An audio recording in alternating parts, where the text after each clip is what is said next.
Pourquoi à différentes époques, que ce soit à la fin de l'époque judéo-chrétienne, à l'époque de l'Empire romain, à la fin de l'époque grecque, pourquoi y a-t-il une resurgence d'une vision apocalyptique? Pourquoi l'homme se complaît-il arrivé à l'apogée de sa civilisation dans une espèce de sinistrose collective? Pourquoi est-ce qu'il a une vision eschatologique des temps, c'est-à-dire apocalyptique? Parce que l'homme est un être qui est directement lié et directement affecté par sa culture, sa civilisation. Et quand une civilisation arrive à son terme, l'être humain a un sentiment de ce terme-là. Il a une perception de ce terme-là et il l'analyse ou il le comprend selon le mode de sa conscience à ce moment-là. L'homme, quand il fait partie d'une conscience collective, est assujetti au mode d'évolution, au mode de changement de cette conscience collective-là. Et lui, en tant qu'individu, sur le plan psychologique, sur le plan psychique, sur le plan du rêve, sur le plan d'intuition, il perçoit, il est en relation avec de l'information plus ou moins précise qui coïncide avec la fin de ce cycle-là, la fin du cycle de sa civilisation. Mais qui peut déterminer que la civilisation est à son apogée et donc proche de son déclin? Qui est-ce qui va le déterminer? Quels sont les facteurs qui permettent de le déterminer? Sinon, peut-être que, justement, les prophètes qui annoncent la fin des temps, est-ce que ce n'est pas le fait de prophétiser une fin des temps qui va l'amener? Non, les prophètes vont prophétiser la fin d'un temps ou la fin d'une période ou la fin d'un cycle, mais ce n'est pas parce que eux le prophétisent que la fin de ce cycle-là vient. Leur prophétie ou leur vision interne ou leur intuition ou quel que soit le mode de perception qu'ils ont d'une certaine connaissance coïncide avec l'éveil dans leur conscience d'une certaine réalité cyclique. Et ils annoncent dans le monde, ça fait partie de leur plan de vie, ça fait partie de leur activité, ça fait partie de leur mission souvent d'annoncer dans le monde ou dans leur milieu ces événements-là. Et ces événements-là coïncident naturellement de près ou de loin avec ce qu'ils ont dit, parce que ces hommes ont des facultés extrasensorielles leur permettant de suivre de très près des mouvements historiques qui ne sont pas nécessairement évidents à l'homme de la rue, qui ne sont pas nécessairement amenés facilement à une mesure chronologique. Mais ils le savent, ils le sentent.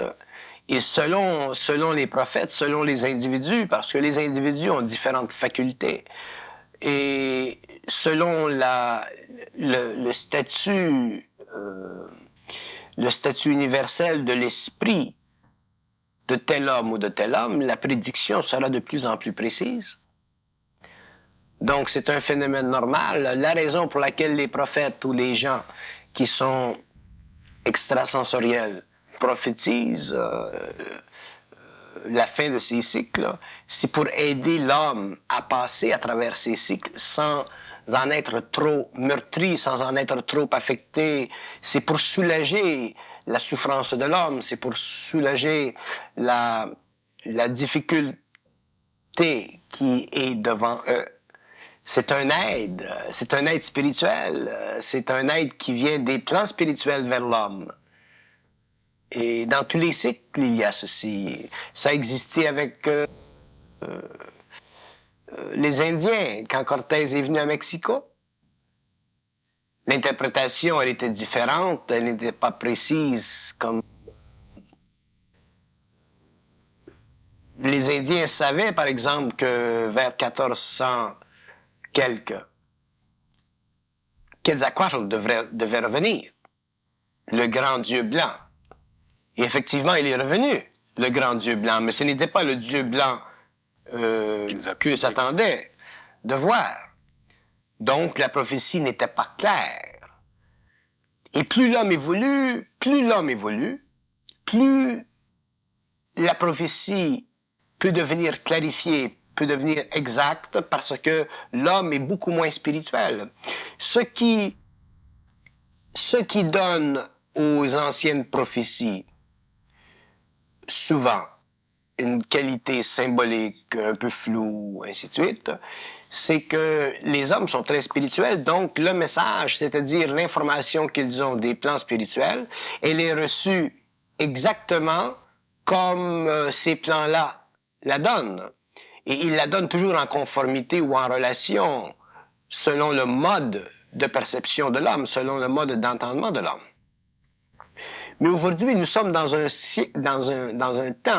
siècle où l'homme est très avancé sur le plan mental et où ceux qui sont extrasensoriels, surtout les plus avancés parmi ce groupe d'hommes sur la Terre, ils sont capables de réellement faire le partage des choses dans la prophétie. Donc, la prophétie qui annonce la fin d'un cycle sera éventuellement beaucoup plus précise, pragmatique, beaucoup plus près de la réalité historique. Mais vous avez, et vous retrouverez encore le même phénomène, des hommes qui parlent de la fin d'un cycle, à moins que ces hommes soient un peu comme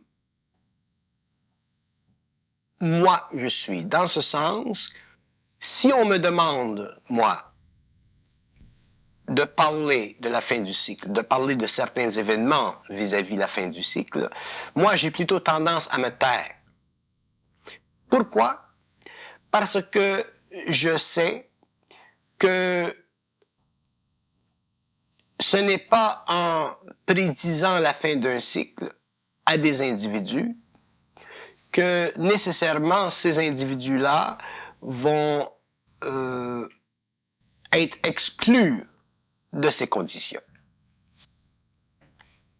Ils devront vivre la fin du cycle. Et moi, au lieu de parler de la fin du cycle, ou au lieu de prophétiser, si vous voulez, sur des événements, je vais plutôt avoir tendance à dire à l'homme, si l'homme est conscient, si l'homme se conscientise, s'il en arrive, autrement dit, à posséder, contrôler les forces de sa vie à travers son mental et à travers sa volonté, à travers sa lucidité, à ce moment-là, quelle que soit la condition du cycle, il pourra passer à travers. Parce qu'il aura une conscience, c'est-à-dire qu'il aura une sensibilité autre qu'une simple sensibilité planétaire. Si nous expliquons des événements qui coïncident avec la fin d'un cycle, surtout aujourd'hui, parce qu'aujourd'hui, la situation n'est pas comme auparavant. Aujourd'hui, les gens vivent sur le bord de la névrose. Il y a beaucoup de tensions dans le monde, surtout dans le monde occidental. Moi, je ne crois pas. Dans le passé, oui. Dans le passé, que la fin d'un cycle, que la fin d'une période, d'une civilisation, d'une culture soit annoncée, d'une race, c'était bon parce que ça faisait partie d'ailleurs, ça faisait partie d'un mouvement très, très restreint. C'était gardé dans des livres, ça fait... Nous, aujourd'hui, nous avons quand même énormément d'histoires derrière nous. Donc, nous avons accès à ce que les Grecs ont dit, ce que les Romains ont dit, ce qui a été dit durant le Moyen-Âge, et ainsi de suite. Nous sommes à la fin d'une très grande période. Mais dans ce temps-là, les gens ne vivaient pas d'une vie nerveuse comme aujourd'hui. Tandis qu'aujourd'hui, se faire taper sur la tête, se faire dire qu'il va se produire telle chose, pour moi, je ne considère pas que ce soit nécessairement bon, parce que ça crée chez l'homme encore plus d'instabilité, plus d'incertitude, plus d'inquiétude. Ça ajoute à leur angoisse. Collective. Donc, les prophéties modernes, les prophéties anciennes sont symboliques, elles sont voilées. Regardez les prophéties de Jean, et ainsi de suite, elles sont voilées. Bon. Mais les prophéties modernes qui sont moins voilées parce que le langage a changé, ainsi de suite, je ne vois pas d'un bon œil qu'elles soient données trop de précision, qu'elles soient trop avancées dans le public. Et si nous regardons, par exemple, le message de Fatima, il est très, très, très contrôlé par l'Église. Le Vatican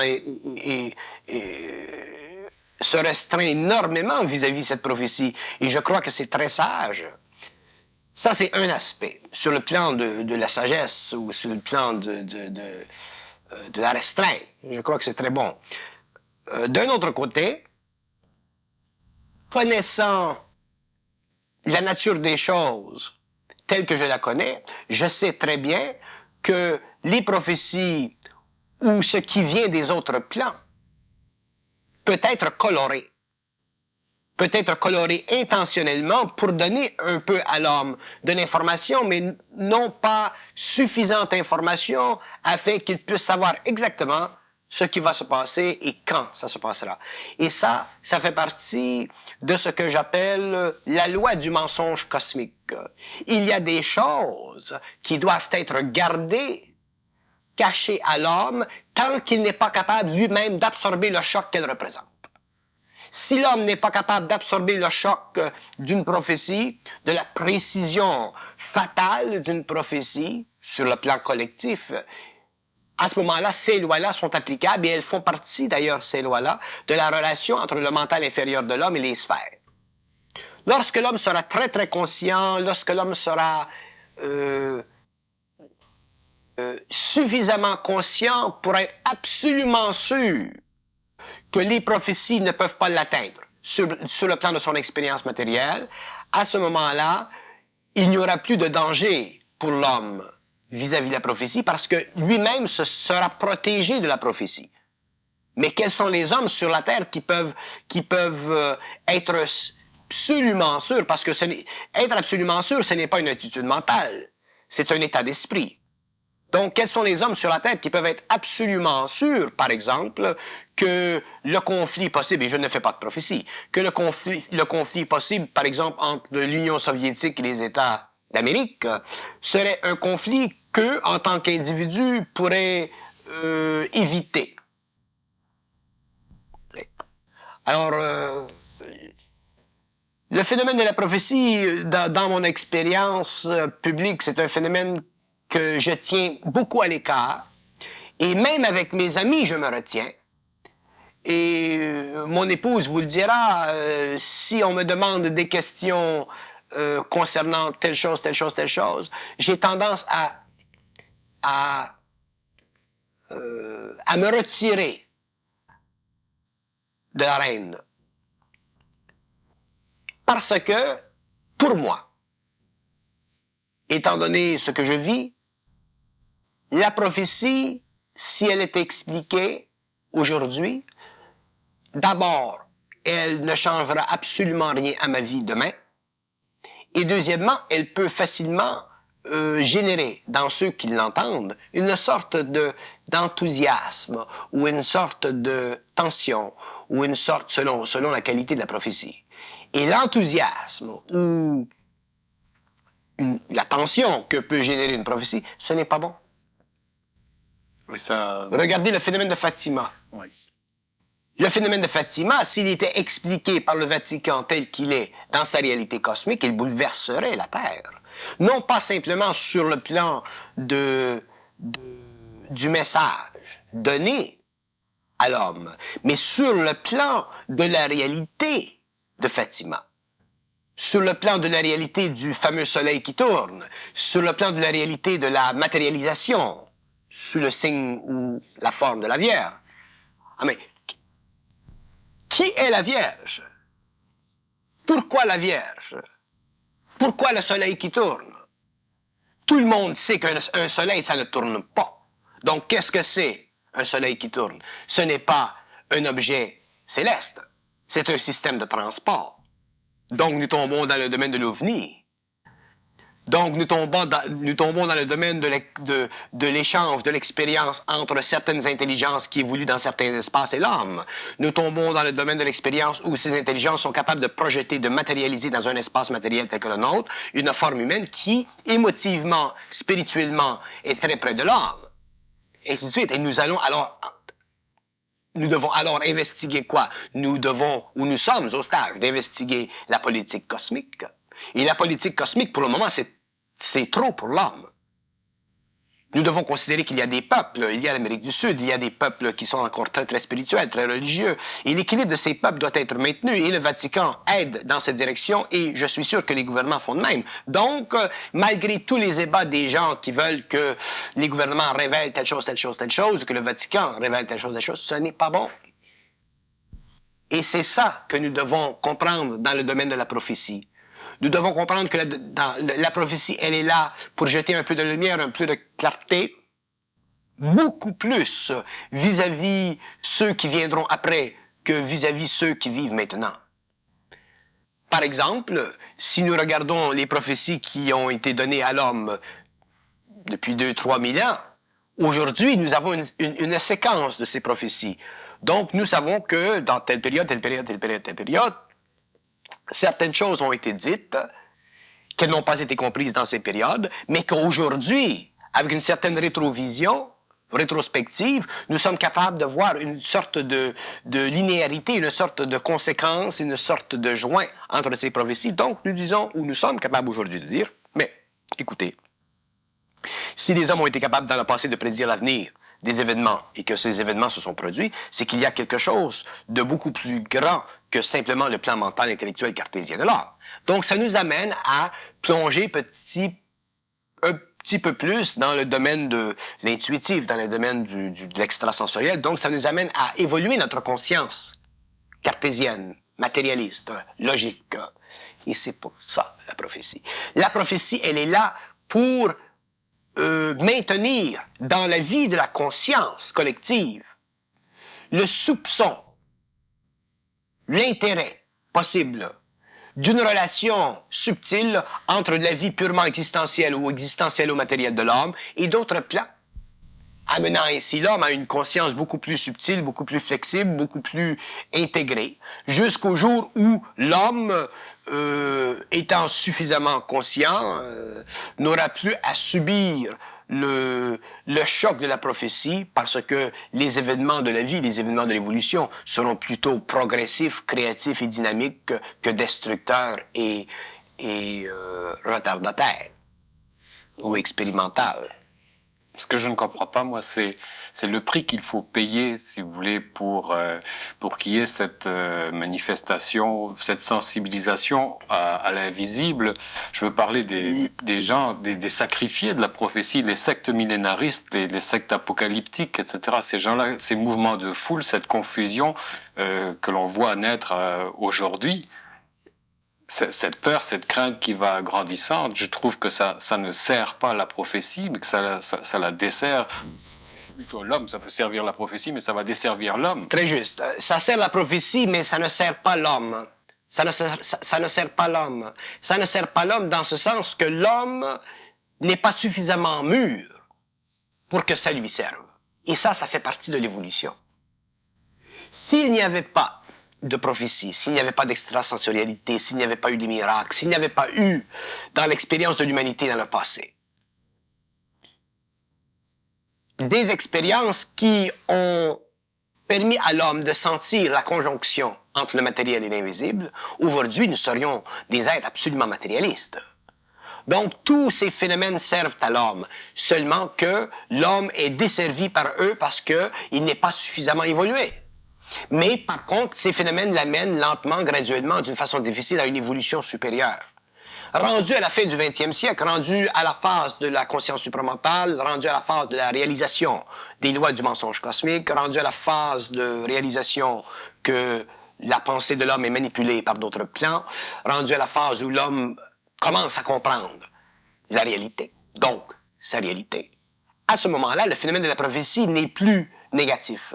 Il ne retarde plus l'évolution de l'homme, il ne crée plus dans la vie de l'homme de stress. Au contraire, l'homme regarde la prophétie et lui-même, à ce moment-là, est capable de dire oui, ça va se produire, mais ça, non. Ou il est capable de l'évaluer, la prophétie. Donc, dans la prophétie, il y a un certain nombre de probabilités. C'est un canevas très large, et l'homme est capable de dire, oui, ça va, ça va, non, ça se produira pas, mais ça va se produire. Mais c'est parce qu'il est conscient. Je regardais dernièrement dans un journal la prophétie d'un certain bonhomme aux États-Unis qui a justement fait une étude du message de Fatima. Et le message n'étant pas totalement rendu au public, lui a voulu faire des entrées afin de jeter un peu plus de clarté. Et il y a des aspects de cette prophétie qui ne se produiront pas. Pourquoi? Parce qu'ils ne peuvent pas se produire. Pourquoi? Parce que les temps ont changé. Ce que l'homme comprendra éventuellement, c'est que la masse d'énergie sur une planète change constamment. Fatima s'est produit en 1917. Donc, en 1917, la nature, la conscience, l'équilibre politique, la situation politique entre les nations n'était pas telle qu'elle est aujourd'hui. Donc, aujourd'hui, la situation est très différente et des aspects de la prophétie qui, dans ce temps-là, auraient pu éventuellement se manifester, aujourd'hui ne peuvent plus se manifester parce que l'énergie de la conscience planétaire a changé. L'énergie de la masse consciente planétaire a changé. Et c'est ça que l'homme conscient sait, c'est ça qu'il réalise, et c'est ça que l'homme inconscient spirituel ne réalise pas. Et elle est là la différence. Et ça, c'est une des raisons pour laquelle les prophéties ne se manifestent jamais parfaitement comme on le dit. Il y a toujours des aspects, des contours qui sont flous. Et c'est juste pour cette raison qu'il faut prendre les prophéties avec sérieux, mais non pas sérieusement, mais avec sérieux, mais non pas sérieusement. Avec sérieux veut dire contempler que ces prophéties réellement viennent de plans qui connaissent l'avenir. Mais sérieusement veut dire ne pas s'impliquer trop dedans sur le plan de l'émotion. Parce qu'elles ne se manifestent jamais exactement comme elles sont dites ou elles sont manifestées. Si les prophéties sont cosmiques, d'ordre cosmique, c'est-à-dire si ce sont des prophéties qui naissent d'un plan où l'information est réellement là pour créer dans l'humanité un changement d'esprit, à ce moment-là, il faut les prendre plus sérieusement. Il faut les prendre plus comme étant un avertissement. Mais dans le mot avertissement, il y a déjà la probabilité que le fait ne se fasse pas. On avertit l'homme. On dit si l'homme ne change pas son esprit, il y aura conflit terrible, où une grande partie de l'humanité sera détruite, s'il ne change pas son esprit. Mais s'il change son esprit, il y a changement dans la masse d'énergie de la Terre, donc l'événement. C'est pour ça que je dis qu'il ne faut pas prendre la prophétie trop sérieusement. Mais il faut la prendre avec sérieux, parce qu'elle vient de plans qui connaissent déjà l'avenir, qui manipulent l'avenir, qui sont en relation avec l'homme, ainsi de suite. Maintenant, l'avertissement de la prophétie, c'est bien souvent repentez-vous, priez. L'avertissement de la prophétie, il est toujours dans la mesure, ou à la mesure psychologique et spirituelle de l'homme. Oui. Comprenez? Ça ne fait qu'alimenter le complexe de culpabilité judéo-chrétien. Très juste, mais ça fait partie encore de l'évolution, ça fait partie encore du travail de surveillance qui se fait à partir des plans supérieurs vers les plans inférieurs. L'homme, nous sommes aujourd'hui en 1984, nous ne sommes pas en 1917. Donc, beaucoup de changements se sont faits dans la conscience sociale de l'homme, dans la conscience spirituelle, philosophique de l'homme, scientifique de l'homme, depuis 60 quelques années. Mais regardez où se situe la prophétie, ou le phénomène prophétique. Il est toujours en relation avec des gens simples. Toujours. Parce que les gens simples sont ceux qui sont les plus prêts sur le plan vibratoire, d'abord, à vivre l'expérience, et deuxièmement, sur le plan psychospirituel, à rendre cette expérience publique. À la propager. À la propager. Oui. Parce que les gens simples sont beaucoup plus facilement aptes à fanatiser une situation, c'est-à-dire à la répandre avec beaucoup d'émotions spirituelles. Et c'est justement pourquoi le message est donné à l'homme. Moi, je trouve que c'est un aspect qui est dangereux. Ça, c'est un aspect... Bon. Ça, c'est un aspect, vous dites, qui est dangereux parce que vous le regardez avec vos yeux. Mais vous ne le regardez pas avec les yeux de l'homme qui a besoin d'être converti, entre parenthèses, à un état d'esprit plus spiritualisé. Vous comprenez ce que je veux dire? Vous n'avez pas besoin de la prophétie de Fatima pour changer votre esprit. Mais il y a des masses d'hommes dans le monde, il y a des gouvernements dans le monde, il y a des dictatures dans le monde qui ont besoin d'un changement d'esprit pour que se change la politique mondiale. Donc la prophétie n'est pas pour l'homme conscient, elle est pour l'homme inconscient. Et elle est supportée par l'homme spirituel inconscient qui peut l'amener dans le monde et le divulguer. Et surtout à travers un système comme l'Église catholique. Donc, nous devons comprendre dans la prophétie toujours un mode de propagation d'informations qui est est nécessaire pour la transformation du taux vibratoire de la masse consciente ou de l'intelligence de la masse planétaire, afin de réduire les conflits qui sont en potentiel là. D'un autre côté, pour les hommes plus avertis, les hommes plus conscients, les hommes plus occultes, les hommes qui sont de plus en plus dans leur intelligence, cette prophétie convient à l'humanité, mais eux, s'ils sont dans leur énergie, ne seront pas touchés par cette prophétie, même si elle se produit. Donc, il y a plusieurs aspects que nous devons regarder si nous parlons de la prophétie. Il y a l'aspect de la politique cosmique, et je vous assure que la politique cosmique, c'est une politique qui est aussi réelle et concrète que la politique planétaire. Seulement que les enjeux sont très différents. Le jeu est absolument extraordinaire. Il faut être réellement conscient pour le voir.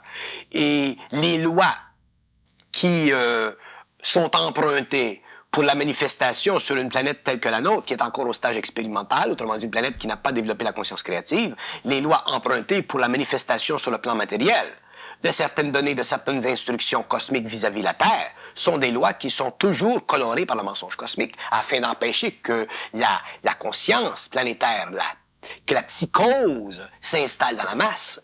Une masse d'hommes, une collectivité d'hommes, c'est comme un troupeau.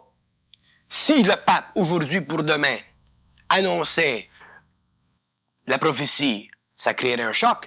Et s'il expliquait l'aspect cosmique, cosmopolitique de la prophétie, ça renverserait tout ce qui existe aujourd'hui sur le plan des gouvernements et sur le plan de l'organisation mentale, des structures psychologiques de notre civilisation. Tout sauterait. Tout sauterait.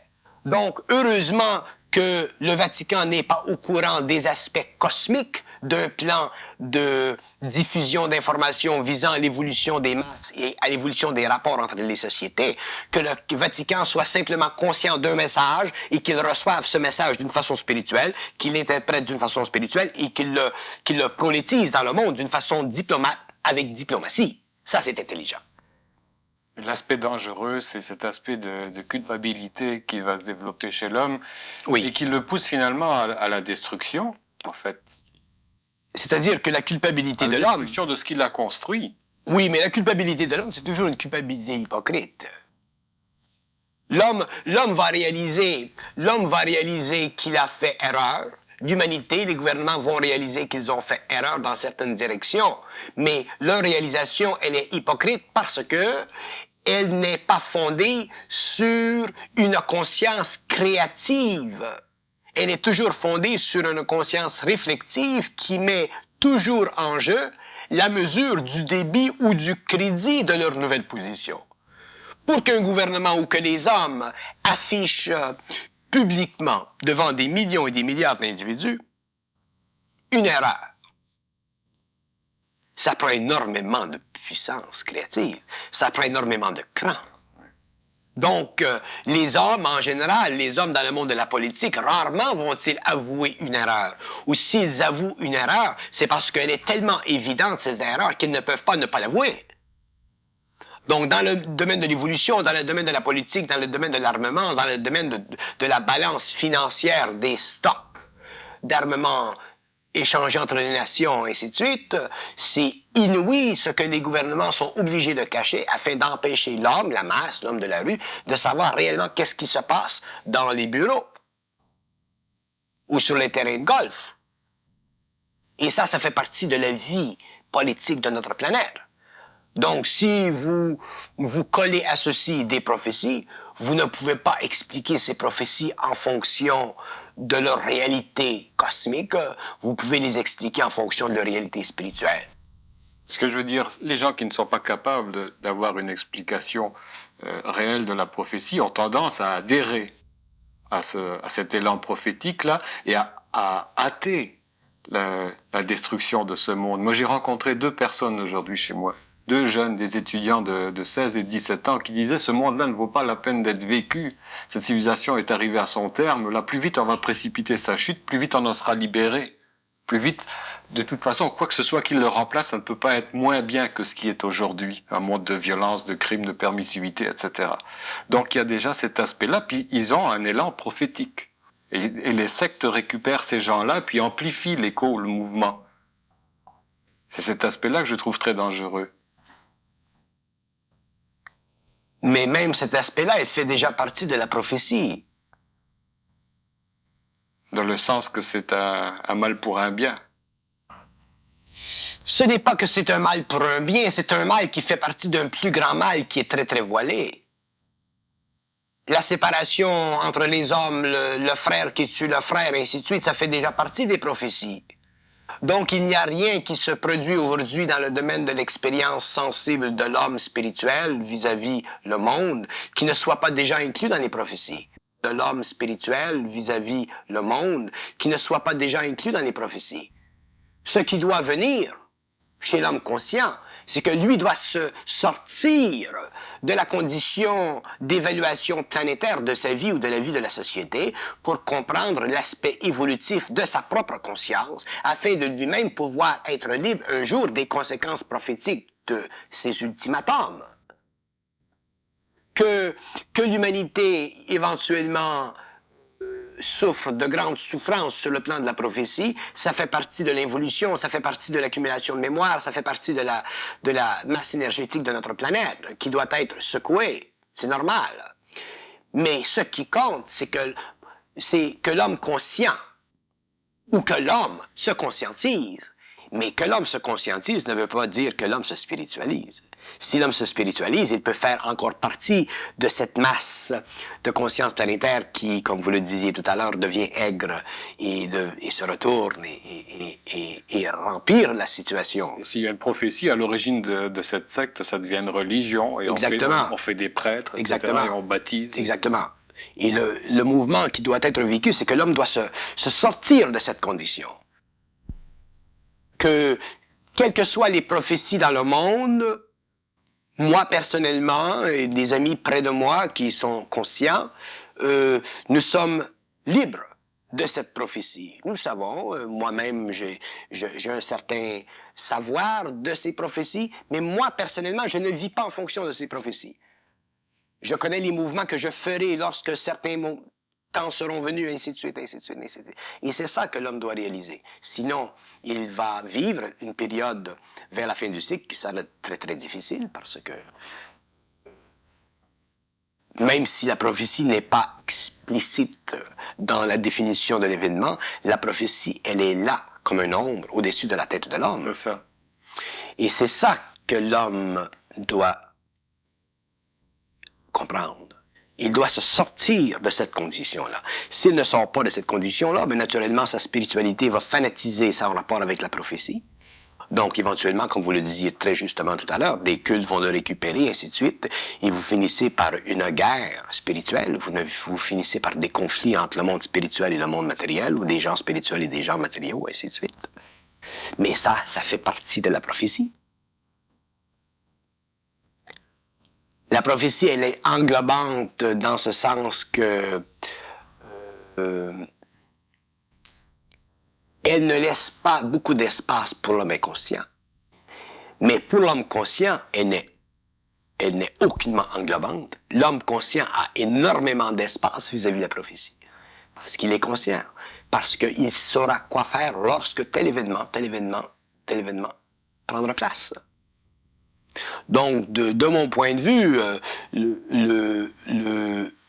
j'opte pour dire que des gens se servent de la prophétie pour fanatiser l'homme, pour le rendre nerveux, ainsi de suite. Je suis content, par contre, de la façon dont le Vatican a utilisé le message de Fatima, qui est une très grande prophétie. Et, malgré les reproches que font beaucoup de personnes vis-à-vis le Vatican à cause des nouvelles lois sur l'information, la liberté d'information, je sais que ce que fait le Vatican aujourd'hui, c'est bien fait. Le Vatican doit retarder la publication de la prophétie jusqu'à la dernière minute. Jusqu'à la dernière minute. Afin réellement de se servir de cet outil final comme une situation pouvant changer probablement la situation mondiale. Exemple, je vous donne simplement un exemple. Regardons par exemple, je ne fais pas de prophétie. Hein. Regardons possiblement le conflit entre les États-Unis et la Russie, disons, je ne sais pas moi, 8 ans, 1993 par exemple. Bon. Ces événements-là s'échelonnent, ils deviennent de plus en plus difficiles, et lorsque le Vatican sent réellement que vient un tête-à-tête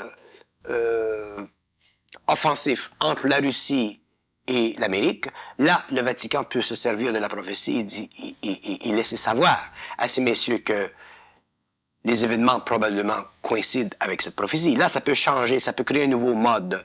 Ça, c'est ce que nous espérons. Vous comprenez? À ce moment-là, la prophétie devient un outil précieux, diplomatique dans les mains du pape.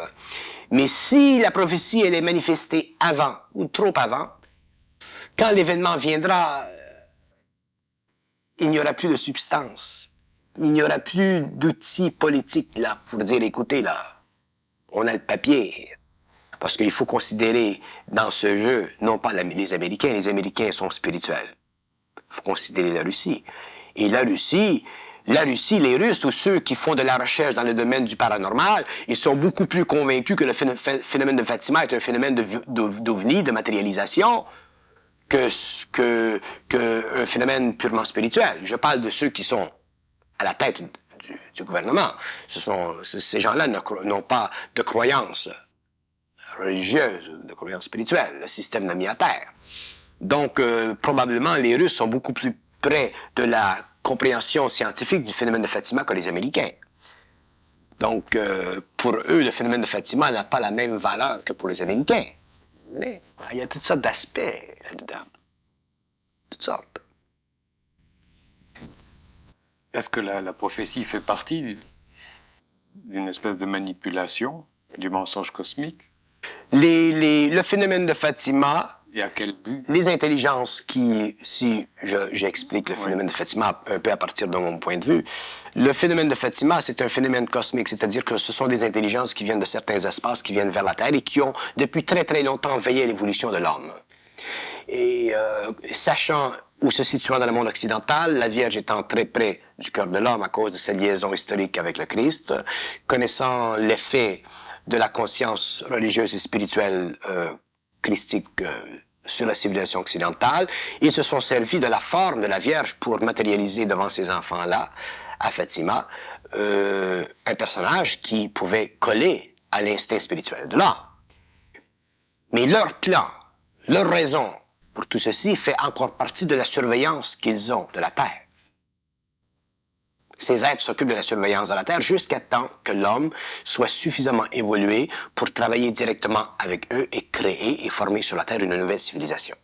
Mais comme nous sommes à un âge où l'homme avance très rapidement dans le domaine de la destruction, ils sont obligés de venir pour utiliser, en parenthèse, une prophétie, c'est-à-dire un message, qui fait vibrer dans le mental de l'homme les cordes de l'émotion spirituelle et aussi agissent sur la crainte de l'homme. Ils sont obligés d'utiliser la crainte afin d'empêcher l'homme de se détruire.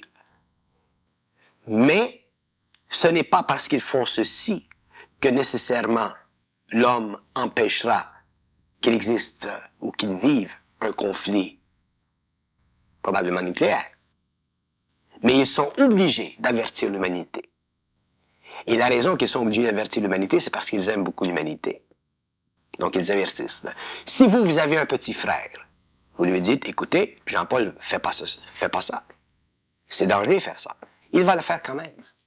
À moins de bien vous écouter. Mais est-ce qu'il y a des lois qui les empêchent à ce moment-là de se manifester officiellement? Ah oui, ah oui. De pénétrer le plan physique? Oui, il y a des lois. Se rendre perceptibles, ils ne peuvent pas officiellement rendre compte au gouvernement de leur réalité. Ils doivent toujours agir d'une façon ambiguë, subliminale. Sinon, s'ils venaient en contact avec nous, qu'est-ce qui se produirait? Toute l'évolution de la religion, les dieux, les ci, les ça, tout ceci s'effondrerait. Donc l'homme demeurerait avec rien. Vous ne pouvez pas penser au beau. phénomène ovni de votre point de vue. Vous devez toujours regarder le dénominateur commun. Et le dénominateur commun dans le monde occidental, ce sont les masses, les gens qui travaillent, les gens qui sont spirituels, les gens qui vont à la messe tous les dimanches, et ainsi de suite. Ce sont ces gens-là. Et ce sont ces gens-là qui doivent être protégés. Naturellement, ils ne pourront pas être protégés indéfiniment. Il vient la fin du cycle. Donc, la fin du cycle venant, des échanges seront établis d'une façon très graduelle, très, très intelligemment orchestrée. Et éventuellement, l'homme pourra petit à petit absorber le choc de ceci. Un peu comme il a fait avec la télévision. Il y a des peuples aujourd'hui qui sont abasourdis par la télévision. La télévision, pour eux, c'est absolument extraordinaire. Pour nous, la télévision, il n'y a rien là. Bon, mais c'est la même chose avec le contact entre l'homme et d'autres intelligences. Donc, il y a une progression. Le phénomène ovni fait partie de cette progression. Et dans le temps, il y aura l'accord. Parce qu'ils ne sont pas intéressés à briser le moral psychologique de la race humaine. Est-ce qu'ils ont un lien avec le terrien, avec l'être humain tel qu'il est? Est-ce qu'il y a un lien? Paternité? Il y a un lien évolutif avec le terrien. Il y a des hommes sur la Terre qui font partie des plans ou des mondes d'où viennent ces intelligences. Comment se fait-il qu'Einstein a dit les extraterrestres ou extratemporels sont des gens qui sont partis de la Terre il y a 20 000 ans et puis qui reviennent nous revoir, qui viennent nous revoir? Comment se fait-il qu'il a pu dire ça? Einstein n'était pas suffisamment conscient pour interpréter. N'oubliez pas que pour Einstein de dire ceci, déjà c'était beaucoup. C'est beaucoup. Donc, pour un physiciste de parler d'être extratemporel, c'est déjà quelque chose. Donc, pour un physiciste de parler d'extratemporel qui viendrait de quelque part dans la galaxie, où nous savons que la vitesse de la lumière a une certaine qualité absolue, que ça prendra des âges pour venir d'une place à une autre, pour un physiciste, c'était inconcevable. Mais pour un physiciste comme lui, de parler du lien entre des extratemporels et l'homme il y a 20 000 ans, c'était quelque chose absolument remarquable. Mais dans le temps, dans l'avenir, lorsque nous aurons réalisé d'abord l'expérience, lorsque nous aurons réalisé qu'il y a des hommes qui viennent d'un autre espace, qui viennent d'un autre temps, à ce moment-là, et que leurs sciences nous seront expliquées, nous verrons qu'effectivement, la vitesse de la lumière que nous connaissons change selon le plan où nous sommes. Donc, la lumière n'est pas un facteur constant et absolu. Elle varie. Et les lois de l'espace ne sont pas telles que nous les connaissons, pas plus que les lois du temps sont telles que nous les connaissons. Si nous changeons de monde, si nous sommes en relation avec d'autres mondes, nous sommes en relation avec d'autres lois. Et c'est l'explication de ceci qui permettra à la science, demain, d'absorber d'autres informations qui permettra à l'homme d'évoluer énormément sur le plan scientifique et sur le plan de la pensée. Mais tout ceci se fera dans un ordre, parce que tout ce qui est cosmique est très ordonné. Et c'est ordonné, c'est planifié, c'est programmé des siècles et des siècles et des siècles d'avance. Et lorsque vient le temps, tout tombe dans une catégorie d'événements qui convient à l'échelonnement naturel des conditions, de sorte que l'homme n'est pas trop choqué. Mais lorsque vient la fin du cycle, lorsque vient finalement le contact avec une race et les races d'origine, c'est là, à ce moment-là, qu'il y a un grand virement dans la civilisation. Est-ce qu'il n'y a pas un danger, encore une fois, d'entrer dans une espèce d'attente messianique, d'attendre une aide de l'extérieur? Oui, il y a le danger de tomber dans l'attente messianique. Il y a deux façons de voir ceci. L'homme conscient de demain, le nouvel homme, aura lui-même les pouvoirs que possèdent ses intelligences. Donc il y aura échange. Donc il n'y aura pas domination. L'homme inconscient, les masses qui sont encore en évolution, qui sauront de ce phénomène, de cette réalité, seront, elles, extrêmement affectées sur le plan politique, sur le plan de l'économie, sur le plan humain, par ceci. Mais il y aura deux races d'hommes sur la Terre. Il y aura l'homme supramental, conscient, dans son intelligence, non influençable. intégré dans son énergie, qui pourra facilement travailler avec ses intelligences et travailler aussi sur son propre plan. Et il y aura les masses inconscientes en évolution qui bénéficieront du contact entre l'homme, l'humanité et elle-même, mais qui ne seront pas conscientes de l'homme conscient qui est en évolution, qui est en mode de travail et qui, directement, avec ses intelligences, installe sur la Terre une base scientifique pour l'évolution future.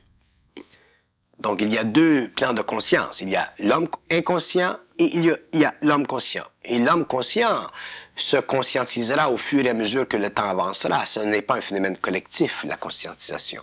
Donc, il y aura 1, 2, 3, 4 000, 10 000, 15 000. Et au fur et à mesure que l'humanité avancera, les hommes conscients auront de plus en plus d'influence sur la Terre.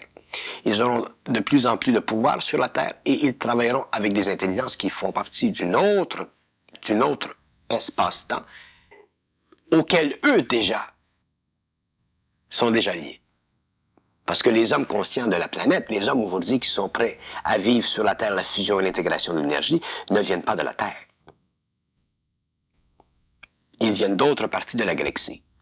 Et c'est le fait qu'ils ont ce statut universel qui leur permet aujourd'hui ou qui leur permettra demain de vivre l'intégration de l'énergie.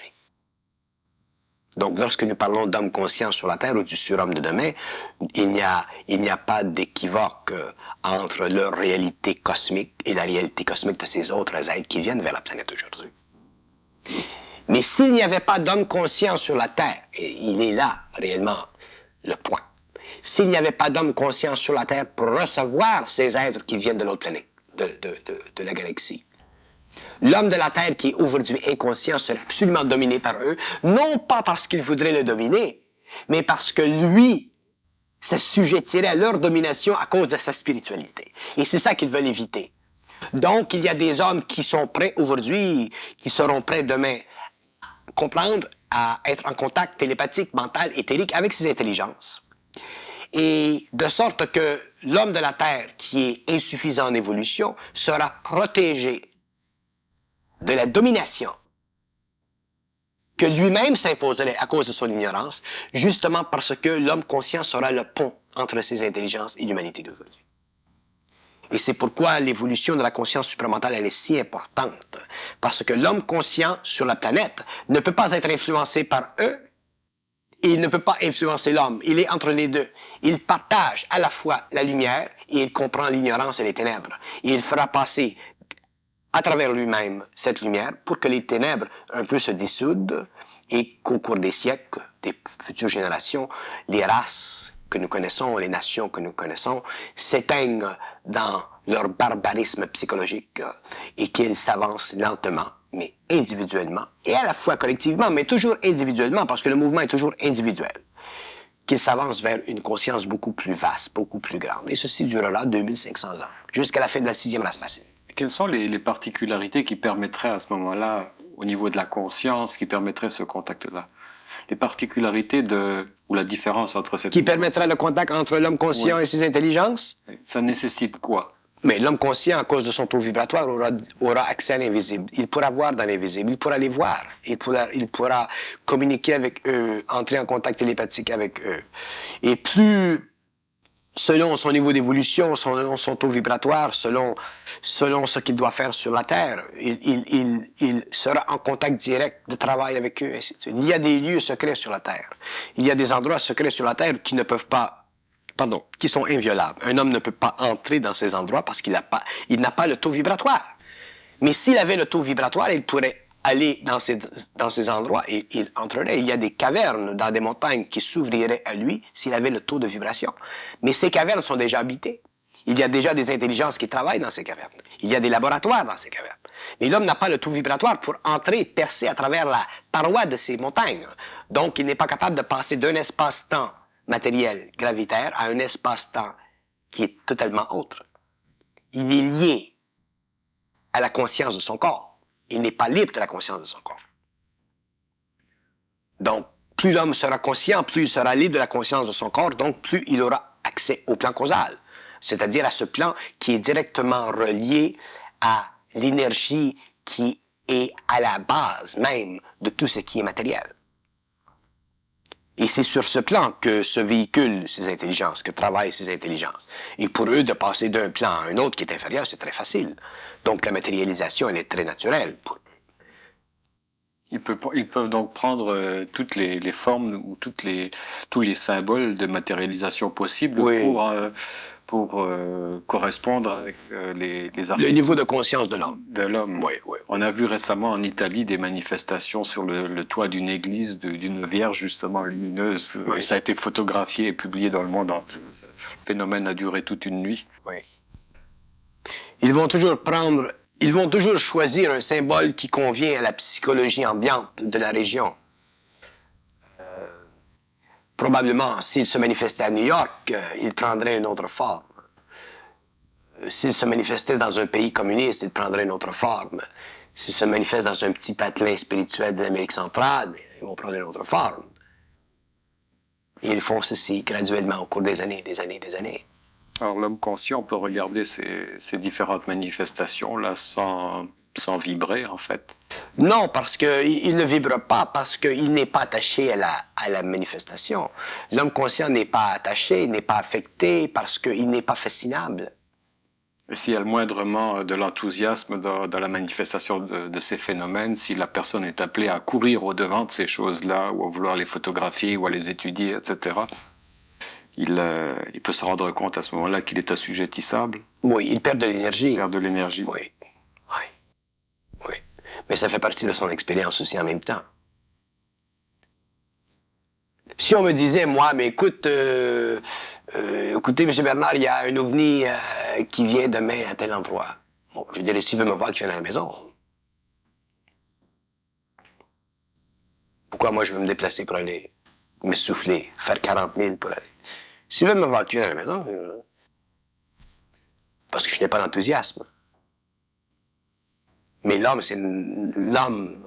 génère de l'enthousiasme, c'est normal, je comprends. Je parle de l'homme conscient. Je ne parle pas de l'homme inconscient, de l'homme spirituel, ou de l'homme ésotérique. Je parle de l'homme conscient. En conclusion, alors, derrière la prophétie, derrière la trame de la prophétie, il y a donc des intelligences qui veillent au plan d'évolution de l'univers. Pardon. Mais leurs manifestations peuvent être interprétées de façon très différente, suivant que l'homme est plus ou moins conscient.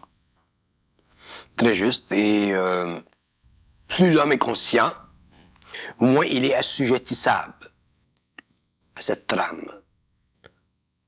Parce qu'un jour, l'homme devra être suffisamment... C'est-à-dire qu'il y aura des hommes sur la Terre qui seront suffisamment conscients pour être sur un même pied d'égalité avec ces intelligences. Sinon, s'il n'y a pas d'hommes sur la Terre qui sont sur le même pied d'égalité avec ces intelligences, à ce moment-là, vous avez une race humaine qui est absolument dominée par ces intelligences, même si elles ne veulent pas être reçues d'une façon spirituelle par l'homme. L'homme est un être qui possède des mécanismes extrêmement primitifs. Extrêmement primitifs. Il se croit très, très intelligent. Mais il est encore très primitif. Le subconscient de l'homme a un pouvoir sur lui extraordinaire. Si jamais vous allez dans une foule, si jamais vous vivez les grandes foules, le phénomène de la grande foule, où vous avez un pape qui parle, où vous avez un Hitler qui parle, où vous avez un Mussolini qui fait sa démagogie, c'est absolument époustouflant ce que l'homme peut vivre en tant que masse. La masse, c'est la conscience animale de l'humanité. Donc l'homme qui se conscientise naturellement se libère de cette conscience de masse, et lorsqu'il regarde un phénomène qui fait partie de l'ordre cosmique, qui fait partie de la relation entre l'invisible et le matériel, autrement dit qui fait partie de la conjonction des différentes spatio-temporalités, à ce moment-là, il n'y a absolument rien d'éblouissant dans le phénomène ovni ou dans le phénomène des matérialisations, dans le phénomène des rapports entre l'homme et d'autres plans. C'est normal. D'ailleurs, l'homme lui-même doit avoir accès à ces plans, un jour. Ça a eu au moins pour conséquence de faire progresser peut-être la science au niveau de développer des moyens d'investigation du phénomène. Oui, très juste, très juste. D'ailleurs, tout doit évoluer. Mais nous avons des habitudes primitives. Nous sommes très primitifs. Nous avons de l'émotivité. Nous avons une émotion qui est très, très engageante. Et nous sommes à la recherche. Nous sommes tous les fils de Socrate. Nous cherchons, nous voulons nous connaître nous-mêmes. Et ceci, toute cette attitude de nous connaître nous-mêmes, d'aller à la recherche de nous-mêmes, nous rend automatiquement assujettissables à un phénomène tel que le phénomène des ovnis. L'homme est encore à la recherche de lui-même. Imaginez-vous commencer à comprendre ou commencer à établir une relation mentale, psychologique, télépathique avec ses intelligences, comprendre le dessein cosmique de leurs interventions sur la Terre, comprendre pourquoi Fatima, quelles sont les dimensions internes, occultes et cosmiques de Fatima. C'est beaucoup trop pour l'homme. Les hommes souvent reprochent aux initiés de ne pas parler assez. Les hommes sauront ou devront ou réaliseront un jour que c'est très bien que les initiés ne parlent pas trop. Ce n'est pas bon. Mais ce n'est pas qu'ils sont silencieux. La preuve, c'est que je parle. Je m'ouvre à des gens, mais je ne peux pas m'ouvrir à des gens sur un plan comme je pourrais m'ouvrir à d'autres sur un autre plan. Ce ne serait pas intelligent. Il ne s'agit pas de bouleverser l'humanité. Elle est suffisamment bouleversée comme elle est. Mais je vous assure que dans le phénomène de Fatima et dans la gestion politique du matériel diffusé vers l'humanité et dans l'ordre et dans la grandeur du plan, il y a des choses à faire tourner beaucoup de têtes et à déspiritualiser beaucoup de clercs. Si les clercs, si ceux qui sont à l'intérieur de l'organisation ecclésiastique savaient exactement qu'est-ce que c'est Fatima, ils sortiraient de l'Église. Parce qu'il n'y aurait plus de fondation spirituelle suffisamment élogieuse pour leur permettre de continuer à entretenir un lien spirituel avec une dimension qui n'est absolument pas spirituelle, mais qui est totalement cosmique, travailliste, organisatrice, gouvernementale, intermondiale. Il y a dans le cosmos 3 étapes: le matériel, le spirituel et le réel. Lorsque le matériel et le réel entrent en jeu, le spirituel éclate. Le spirituel a servi pendant l'évolution. Il a été le pont permettant à l'homme de passer d'un état primitif à une étape un petit peu plus civilisée. Mais jamais l'homme entrera en contact avec le cosmique sans avoir complètement fait sauter la partie du milieu. Le pont un jour doit sauter. Mais où va-t-il sauter? Il ne va pas sauter sur le plan collectif. C'est pour ça que l'Église, elle est très importante, là. Il va sauter sur le plan individuel. Donc, ce sont des individus tels que moi, tels que vous, tels que d'autres, qui ne vivront plus du besoin du pont entre le matériel et le cosmique. Et quand il y aura unition, harmonie, intégration entre le matériel et le cosmique, vous aurez complètement une nouvelle civilisation.